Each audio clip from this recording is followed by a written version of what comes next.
Salut à tous les amis, aujourd'hui on se retrouve pour analyser mon combattant, tout simplement, mon combattant préféré. C'est toi qui me l'as fait connaître celui-là. C'est toi qui me l'as fait connaître. Enfin, je le connaissais, mais je n'avais pas prêté d'attention. Tu m'as dit Fred, Edgy Maki, c'est le meilleur. Ah oui, pour moi c'est le meilleur combattant, toute catégorie confondue, actuellement dans le monde du MMA. Tu m'avais dit ça, tu m'as dit regarde ces combats, Fred, il faut que tu vois ça. J'ai regardé et franchement, là. Pour moi, c'est quoi alors, je lance le générique si ça ne te dérange pas, et après derrière, on démarre. amorce ça, on démarre et on va parler un peu de ce phénomène.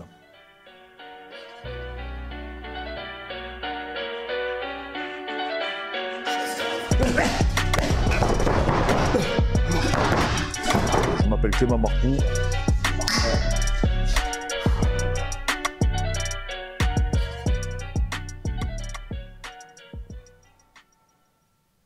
Alors ce combattant, c'est 18 combats, 18 victoires. C'est un mec qui a vraiment quasiment survolé tous ses adversaires. Au Bellator. Au Bellator. Hein. Il a fait tous ses combats. Et surtout, il a atomisé celui qui était considéré pound for pound comme le meilleur combattant hors UFC, Pitbull. Ouais, Patricio Freire. Voilà, c'est ça. Et alors, je ne te dis pas que Pitbull ne peut pas le battre, il y a la revanche bientôt. Je ne te dis pas que Pitbull, on le sait, c'est un extraterrestre. Hein. Tu sais, je ne sais pas si tu avais suivi un peu la carrière de Pitbull, mais Pitbull, il a 35 victoires, mais en réalité, les 4 défaites qu'il avait, il y en a 2 qui sont par split, une par blessure et un vol. Donc en fait, le mec, sur 39 combats, en réalité, il n'en a jamais perdu un seul. Le seul combat réellement qu'il a perdu… Contre Benson Anderson. Ouais, non, Benson Anderson s'était blessé à la jambe. D'accord. Mais le seul véritable combat qu'il a perdu, c'est contre ce jeune. Edgy Maki. Edgy Maki. Il a 27 ans. Voilà. Et donc ce garçon, c'est un phénomène. Pourquoi? Comme je dis, il peut perdre. Parce que tout le monde peut perdre, ça, c'est pas un problème. Mais en fait, ce que j'observe dans le MMA avec lui, je ne l'ai jamais vu chez un autre combattant. C'est-à-dire? Quand j'observe par exemple Korean Zombie, quand j'observe par exemple Max Holloway, Alexander, tous les combattants de leur catégorie, ils sont très forts dans un domaine, ils sont très forts en transition. Lui, en fait, ce qu'il y a, c'est que lui, c'est un phénomène en MMA. Il n'a pas un style vraiment plus striking, plus lutte, plus grappling. Il fait des… Tu sais, il a finalisé le monstre en lutte Caldwell, tu vois. Caldwell, oui. Qui avait battu Joe Warren, hein, qui avait battu Joe Warren, champion du monde de lutte libre. C'est vrai. Qui avait battu Anthony Dizzy. Ouais. Et il y a fait une soumission qui avait fait le tour du monde parce qu'elle n'avait jamais été faite, je crois, en MMA, de la garde. Ouais. Et en fait, il a des continuités que je ne connaissais pas. C'est-à-dire que les autres, quand tu les vois combattre, c'est-à-dire qu'ils segmentent trop les autres. Ils segmentent, mais surtout que voilà, on comprend ce qu'ils font. Leurs amenés au sol, on les comprend. Lui, tout ce qu'il fait, il n'a pas de temps d'arrêt entre les transitions. Et j'ai jamais vu un combattant qui n'avait pas d'arrêt. Aussi rapide dans les transitions. Ouais, en fait, j'ai jamais vu. Tu as l'impression que lui, c'est un sport pour lui, le MMA. Ouais. Et en fait, tu vas nous expliquer un peu pourquoi. Ouais. Hein, si tu peux revenir un peu sur son parcours. En fait, lui, il a commencé très tôt le MMA. Du coup, il a commencé vraiment par le MMA, par son père, puisque son père était combattant, Antonio Macchi, qui avait affronté Shinya Aoki, oui, au Dream. Donc, il a affronté Shinya Aoki au Dream. Il avait 30 victoires, 5 défaites ou 6 défaites. Oui, c'était un très bon combattant. C'était un bon combattant. Et après, donc, du coup, c'était un bon grand combattant, mais c'était pas non plus, c'était pas non plus un champion UFC ou un champion du Bellator. Et il a fini son dernier combat au Bellator et il a laissé du coup son fils faire son premier combat au Bellator. Parce qu'il a que des combats au Bellator. Hein. Ce qui est rare. En général, c'est à part Aaron Pico qui a commencé au Bellator, mais c'est très rare les gens qui commencent dans une organisation aussi grande dès le départ. Et donc lui, il a construit tout son palmarès là-bas. Il a fait un peu de lutte pas à l'université, au lycée, mais c'est surtout en fait vraiment son père qui l'a initié au MMA de plus jeune âge. Du coup, c'est pour ça que quand tu dis qu'il n'a pas un sport en particulier qui ressort plus que l'autre, c'est peut-être parce que son père l'a vraiment lancé dans le MMA très tôt. Ouais, il le dit, lui. Il dit qu'il a toujours fait du MMA. C'est-à-dire que lui, il a dit, même quand il luttait, il pensait au MMA. Il ne pensait pas à la lutte, en fait. D'accord, il n'a jamais fait de lutte libre pour la lutte libre. Voilà. Il n'a jamais fait de boxe pour la boxe. Il a fait de la boxe pour le MMA. Parce qu'en plus, dans ses entraînements, on voit beaucoup de petits gants. Il s'entraîne donc du coup dans Team Body Shop, petit club de Californie.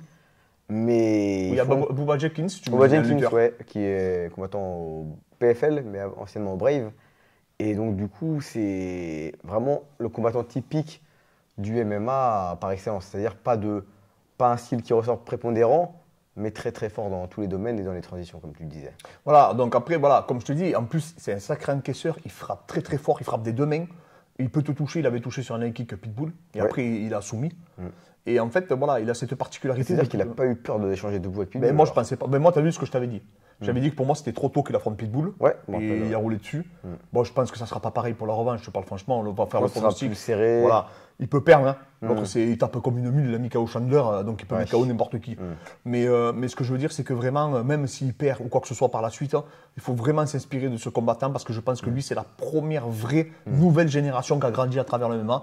Et il est en train de créer, pour moi, en quelque sorte, d'innover dans ce sport. Et dans le prono, on y reviendra un peu sur son parcours. Tu m'avais dit, regarde, il y a un highlight sur YouTube. Oui, il y a un highlight, je vous encourage à aller regarder. Toutes ces finalisations, de tous ces finishes. Tu as vu, c'est atypique. Hein. C'est impressionnant.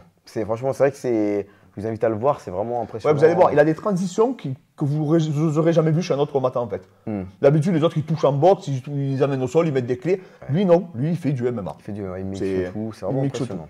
Donc je vais analyser son physique parce qu'en plus de ça, il a des qualités athlétiques qui sont hors normes. En plus de ça, il a été béni des dieux et en plus voilà, il a des qualités athlétiques. Donc je vous zoome les amis. Donc déjà tu vois, il a les clavicules larges, donc il a une super ceinture scapulaire. Il a une chaîne postérieure qui est extrêmement développée, qui va lui servir donc pour la lutte, pour tout ce qui va être gréco, etc. Quand il prend l'escrime, il a un très long humérus, il a un long radius, ce qui explique aussi en grande partie, il fait 178 cm pour la catégorie de 66 kg, c'est très grand, et en plus il fait 187 cm d'allonge. Donc je crois qu'il ne doit pas avoir beaucoup de combattants à l'UFC qui ont autant d'allonge que lui.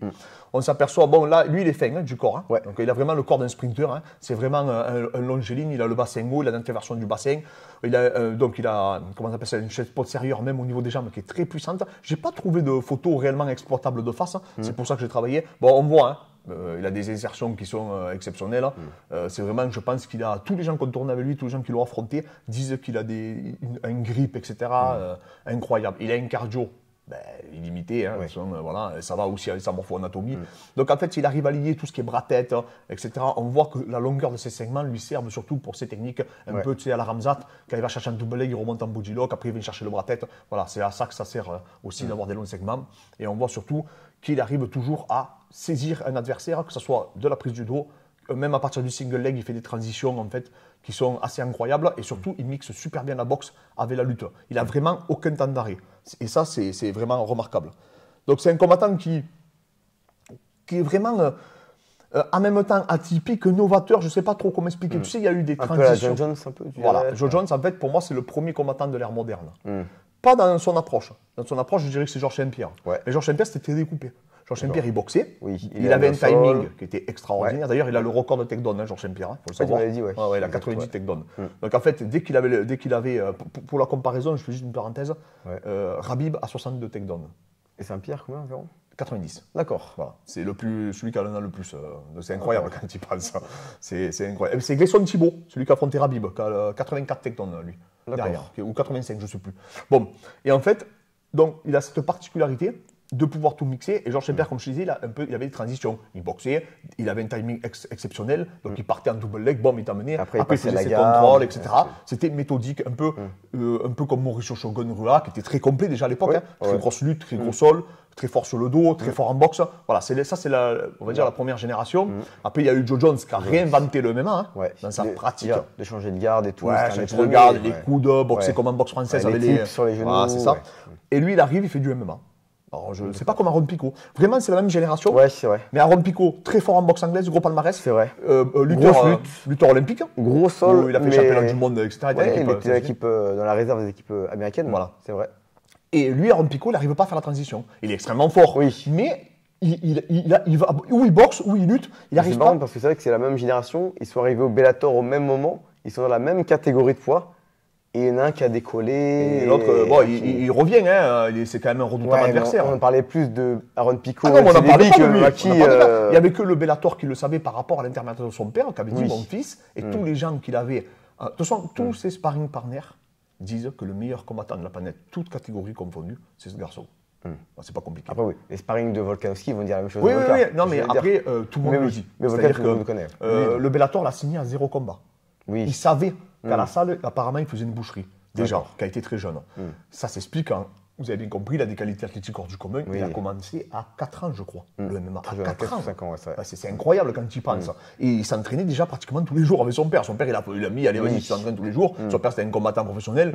Donc, en fait, le mec, depuis tout petit, il Je se pensais un prépare. peu à un Saladin Parnasse qui s'est entraîné à 11 ans. C'est ça, voilà. Eh ben, c'est un peu ça. Sauf que lui, il avait 6 ans. Et quand on sait le schéma d'apprentissage et la capacité d'ancrage d'un enfant de 5 ans jusqu'à 11 ans, Ouais, c'est tu vrai. sais qu'on avait étudié le tennis tous les Oui, deux, c'est tu te vrai, rappelles, exact. qui disait qu'un tennisman ne pouvait pas commencer à 14 ans, c'était Ouais, impossible. c'est vrai. Et bien en fait, je pense que tu développes des schémas moteurs que tu ne pourras pas acquérir par la suite. Après, à 15 ans. À 15 ans, 14 ans, etc. Et je pense que lui, c'est ce qu'il fait. D'accord. Parce que lui, depuis petit, tu vois, il arrive à faire ses transitions. Son père déjà lui faire des petits jeux de passage de garde, etc. Ouais. Et c'est pour ça qu'il a cette fluidité au sol, en lutte et en plus, boxe. Il a toujours pensé MMA très tôt. Du coup, il n'a pas pris les réflexes du JB ou les réflexes de la lutte libre. Où des fois, tu donnes un peu le coup. Ou des fois, le JB, tu as tendance avec le grip à trop jouer sur le grip. Si lui, il avait déjà en tête le MMA dès le départ, il a créé ces réflexes, comme tu dis, qu'on n'a pas quand on segmente trop les sports. Voilà. Et en plus de ça, il a le mental. C'est-à-dire qu'il n'a pas peur du grand rendez-vous. Quand il a affronté Pitbull, il a avancé sur Pitbull. Moi, je te dis, franchement, je ne pensais pas que ça passerait. Et il a accepté la revanche. Et il a accepté la revanche. Moi, je suis bluffé par lui parce que moi, je n'aurais pas accepté la revanche. C'est trop risqué parce que Pitbull peut le connecter. Il ne Oui, faut pas c'est se vrai. leurrer. Oui, c'est vrai. Il a des dynamiques Chandler, dans les t'as mains. dit, ouais. Il a déconnecté Chandler pour vous situer un niveau. Vraiment, voilà, moi je l'aurais pas pris. Il avait battu assez facilement, je crois, c'était au tout début de combat, 1 minute ou 2. Donc il avait. Il est classé numéro 3 Fight Matrix. Voilà, Numéro 1 Volka, numéro 2 Holloway, numéro 3 voilà, il est Jimaki. derrière Max Holloway. Et comme je vous dis, pour moi, c'est vraiment, techniquement parlant en tout cas, c'est le meilleur combattant de la planète, toutes catégories confondues. C'est le seul que quand je le vois, vraiment, il amène quelque chose de nouveau, tu vois, dans le MMA. Et un qui a un peu cette particularité, c'est Cyril pour un poids lourd, qui amène d'être aérien, tu vois. Ouais, pour les poids lourds, ouais. Ou Thomas Spinal, qui a des transitions qu'on voyait rarement chez les poids lourds, tu vois. Voilà, eux, c'est des combattants qu'on voit, il y a une nouvelle génération de poids lourds qui est très aérien, qui a beaucoup de cardio. Oui, qu'on voyait pas chez tu vois, les qu'on voyait, Lesnar ou voilà, qu'on voyait pas trop avant. Et ça, c'est plutôt encourageant. Ça veut dire que le sport évolue. Et lui, c'est vraiment le premier, selon moi, hein, le premier prototype de l'ère moderne du MMA Vraiment, mondial. qui commence à 5 ans, qui par le MMA. Et surtout qui a percé, Oui. qui est devenu champion du Bellator. Oui. Voilà, en étant invaincu en 18 combats. Ça, c'est quand même remarquable parce que combien il y en a que c'était des phénomènes. et qui, Aaron Pico, malheureusement, Aaron Pico. mais qui n'a pas de menton, enfin, qui tombe, Oui, qui s'est fait connecter je ne sais pas combien de fois. Ou Cody Garbrandt qui était un phénomène maintenant qui a pu. Après, Cody Garbrandt, il a quand même été champion de l'UFC. Oui, bien sûr, bien sûr. Mais oui, il aurait voilà, dû aller plus loin. C'est exactement. Donc voilà, donc un combattant qu'on voulait vous faire découvrir, il combat très prochainement contre Pitbull, donc pour la revanche. Mais surtout, regardez même pas ses résultats, on s'en fout, même s'il va à l'UFC ou il va pas à l'UFC, moi c'est mon rêve, c'est qu'il affronte Max Holloway ou Alexander. Volkanovski. Maintenant, c'est même pas pour ça qu'il faut le regarder, les amis, c'est surtout pour voir ce qu'il apporte au MMA en général. Donc voilà les amis, merci encore à tous de nous suivre, n'hésitez pas à vous abonner, n'hésitez pas à nous suivre et on vous remercie encore beaucoup pour tout le soutien et tous les messages que vous nous envoyez.